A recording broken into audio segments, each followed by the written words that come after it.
Welcome to Pink Caddy Garage. Today we are going to review a new tool that we just got made by YouCanic. Dad, tell them what it is. So this is a diagnostic scanner that is actually the third one that I've bought.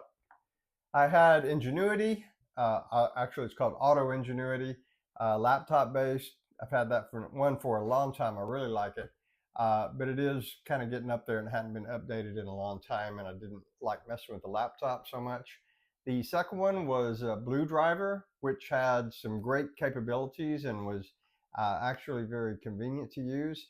It just consists of a little plug-in to your OBD2 port, and it's so small that I guess I lost it or put it somewhere. I can't find it. So anyway, I had to buy another scanner. So I read about a lot of them. This one, as you can see, called YouCanic. And we're just going to kind of first talk about what's in the box here and options that we got. And then we're going to hook it up to the Mercedes outside and just go through the startup and look at the modules that it can cover for you. It can do a lot more than just scan and reset codes. It's got very good two-way communication, so you can activate systems and get a lot of live data. So far I've used it maybe 5 or 6 times. It's very impressive. Well, I'm going to play Vanna White today and just show you the things in the box while he explains. So what's first? Okay.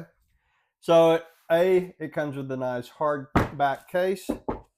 I did get an optional piece or two here, so we'll talk about that. First of all, this is the optional Videoscope. That is, borescope, similar to what you would use, get a camera inside some tight places. It looks like it's got about a 3-foot flexible lead on it. The camera has LEDs built in, so you can put it in a spark plug hole or whatever and light it up. USB cord. Long cord for that. The actual unit you plug into your OBD2 port is wireless. It's Bluetooth. You also do have optional plugs for that if you don't want to use the Bluetooth. Hey, that's my job. Of it. Ooh.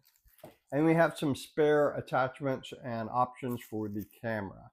So I'm going to say right off that this setup was, as of October 2024, about $480 plus a little bit of shipping. We were able to plug it into the 2013 Kia Sorento that Ashley had at the time, and was able to immediately diagnose an ABS light, which no other scanner that we had could even come up with what the codes were. So I'm really impressed with it so far. The unit itself has got a touchscreen that you can, we'll go into the specifics of it when we actually hook it up to the car. But what I like about YouCanic versus some of these other scanners out there is the updates. So most of these places have subscriptions that you get, or you pay for updates as you want them for specific models. This unit, anytime you've got a Wi-Fi connection, let's say like here in the office, you can just hit update and it goes through and it updates everything that's available for newer cars and what the updates were the last time that you hit the update button. There's no charge for it, and I've done it twice so far in the month or so that I've had it, and it seems to work flawlessly. So let's look at the unit itself. So I just want to point out this nifty little kickstand we've got back here, which I have used a couple of times to work on the car. Just set it on the radiator support or the fender. This is going to be your home page, basically. So if you go into diagnostics here, it's going to hook up to we have to be hooked up to a car, which we'll do in a minute, but that's basically to get you started. These are the updates that I spoke about a moment ago. Every time you push that, it is going to go out and look for any updates on any car that's in the database, and there are a lot. So basically I could just hit update all, or if I want something specific for a 2024, I don't know, car that I've never heard of, I would go over there, hit update, and get that update only. If you update everything, it does take several minutes. So your maintenance areas are going to be things that are systems and modules that you can command to do things or reset.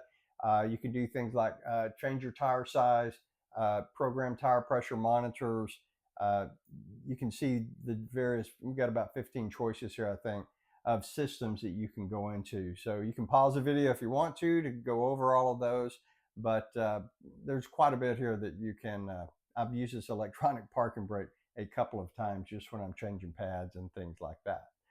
Over here, you've got your basic OBD2 functions and scanning and reading codes and clearing codes. This one is our Videoscope, which we'll look at once we get out there to the car. You can save reports, print them out. It'll save your history if you want to back there with the data manager page. Settings is just for the unit itself to do things like screen brightness, what you want your layout to look like, and that sort of thing. And then the last one is my account, where you can go in and set this thing up. I've found their email support to be stellar so far. I've only needed to use it a couple of times, but they're real fast in getting back to you. We've got quite a few other settings here. I haven't really used anything off this page as much, so I'm not going to be able to speak intelligently about that. But if we head back to these, let's just go ahead and go out to the shop, and we're going to hook up the little OBD2 reader, and also we'll look at our video scope and just give you a quick run through. We've got a 2017 Mercedes GLS 450 out in the shop. So we've got our tool plugged into the diagnostic port, and I'm going to turn on the ignition and we're going to run a diagnostic. All right, we've got the ignition on. I've just got this thing set up under the hood here because more room than in the car. So you're going to want to hit diagnostic, and then you're going to want to, if you want it to try to read the VIN automatically so you don't have to put anything in, you'll just hit that, hit automatic. So it's going to scan the car and see if it can just find the VIN and whatever information it needs to be able to do a successful scan.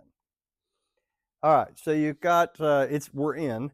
So basically, I'm going to do a quick scan just to demonstrate this. You can scan modules independently of one another, but this is basically going to go through every module it can find, including ones the car doesn't have. If the car's not equipped with a certain option, then it will eventually skip over that. I'm not going to film this whole thing because you can see we've already done about 7 modules and we're only at 8%. So we're going to let this thing go to the end, and then I'll just tell you how much time it took. It took about 3 minutes to do this quick scan of 47 modules, and we're going to scroll up to number 34. It's collision prevention assist. This one is faulted, and Dad's going to explain. So basically, it's going to give you a code here and then a quick description of the fault. So this says collision prevention assist has triggered a warning, which I'm pretty sure that was a dirty camera warning, which occasionally comes up depending on how long it's been since you washed your car. So you can erase the codes and run it again, and then get rid of all the history codes to see what codes are current, or you can save this and go back and address things later. The only other fault that we found was another safety system, that the emergency tensioning retractor on a seat belt has a malfunction. It says there's a runtime error, which usually means something didn't happen in the time frame allowed before it sets a code. So we're going to clear these, and hopefully they'll go away. And all right, so we've got our Videoscope unit here. It just plugs into the top of the machine with typical USB. So we're going to go ahead and put that in. And then if you want to bring that camera over here, so you've got 3 brightness settings on the LED. So I don't want to take a spark plug out. So we're going to put this in the, hold on, let's just get in the mode here. So hit Videoscope. It's going to come on here. And then we're going to put that in the oil filler hole, just to give you an idea of what you can see here. So you've got to get it a little bit of a distance away from areas. So that looks like, I don't know, maybe a timing chain tensioner or something. But this is a very handy tool. I like it because I used it the other day to set some rocker arms that I was adjusting, and I was working by myself. So I just set the camera up to look at the adjacent rocker arms, so that it began to move. I knew that it was time to adjust the one next to it. So probably going to be using it to see where that bolt went that I dropped more than anything else. But it's a handy little tool, and it's included. Oh my gosh. So that's a brief overview of the YouCanic scanner. We will put a link to YouCanic.com in the description below if you want to check it out or any of the other products they have. They've got a lot of stuff on their website. I've only bought the scanner so far, but their support has seemed really well, like I said. So if you've got any specific questions, I'm sure they'll be able to answer that in an email. And there is so much that this tool can do that we just really couldn't fit in the video. But if you have any questions that maybe Dad can test a vehicle here, you can just put it in the comments below. As long as he has a compatible vehicle, I'll volunteer him for doing that for you guys. I will. We try to answer every question that comes up. So if it's something we can answer, I'll be glad to plug this into one of the cars we have here and see if it has a certain capability or not. So thank you for watching. We'll see you next time.